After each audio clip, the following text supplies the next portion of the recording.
औज़ुबिल्लाहिमिनश्शैतानिर्रजीम बिस्मिल्लाहिर्रहमानिर्रहीम। चाचो बच्चों अस्सलामु अलैकुम वरहमतुल्लाहि वबरकातुहू। कश्मीरी क्लास हेत छुस बह तुहंदिस खिदमतस मंज हाजिर।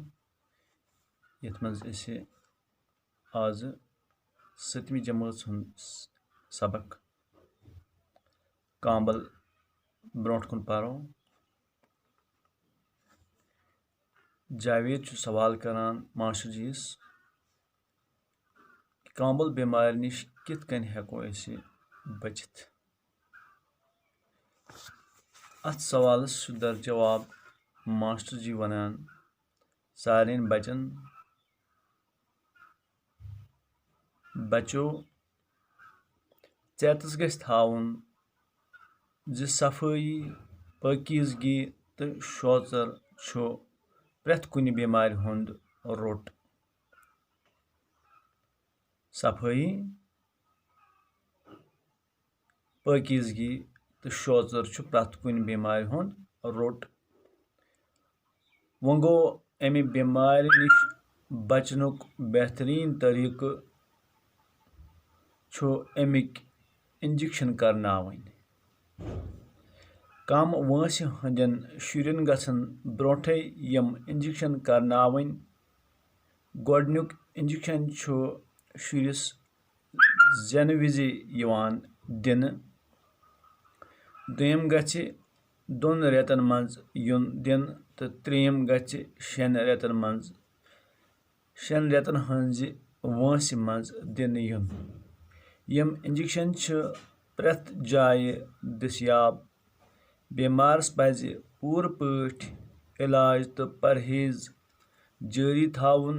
डॉक्टर सबस निश गछित मशवर करुन तो लेबॉर्ट्री मज टेस्ट करनाउन। हमेशा गछि त्रेश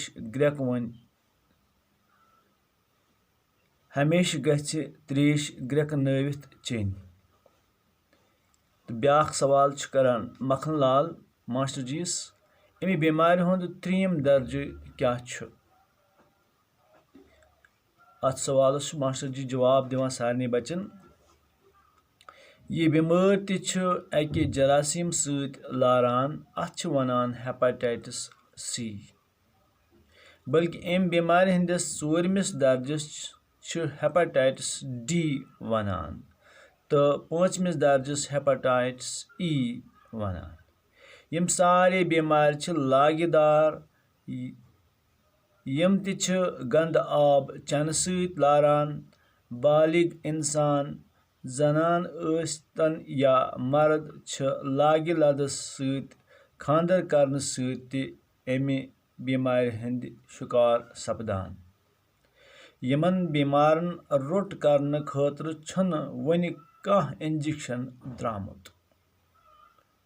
जावेद अहमद मास्टर जीस पृछान मास्टर जी येल वनि कह इंजेक्शन यमन बीमारन हंद इलाज खतर बनियोमुत छु तेल क्या जन करो अस। तो मास्टर जी छुस वापस वनान वुसे गोबरा तुह करियो एहतियात। एहतियात छु बोड़ इलाज। घर थवियो साफ ओंद पोक थवियो साफ तो शफाफ। हमेशा चियो ग्रेकनवित त्रेश। डॉक्टर सबस निश असु मशवर करान हासिल। वर्जिश असु करान रत अखलाक असु वर्तावान। कांबली बीमार सुंद छुट मु खियो नम असु कासान। वो गो बीमारस अत लागन सत या हवा सत छन ये बीमार लारान। तो टाटो बच्चों वाजह अंदाज मज लोग असल पट पता कि कांबल बीमार कचा खतरनाक बीमार छु।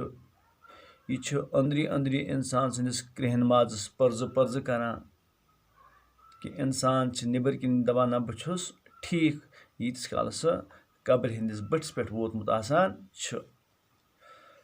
तो यह बीमार पानस निश दूर रटन निश यह बीमारी कापि रटने खतर ज़रूरी कि अस थावो पन ओंद पोक साफ व शफाफ, अस थावो पन पान साफ व शफाफ, अस चमो ग्रेकनवित त्रेश, अस थावो रुत अखलाक, अस आसो वर्जिश करान। और अगर कुन सात अस बास पेशाबस खराबी या अछन लिद्रेर या बे कह इस अलामत यड़ दूध आस लगातार रोजान या तफ आस खसान तो फटोफट आसो डॉक्टर सबस निश गसान, तमिस मशवर पृछान, टेस्ट करनावान, ताकि अस रोजो अम बीमार निश महफूज। तो यह सबक गो आज मुकम्मल। नौ सबक हेत यमो बे तुहंदिस खिदमत मज, तो तान दियो इजाजत। अस्सलामु अलैकुम।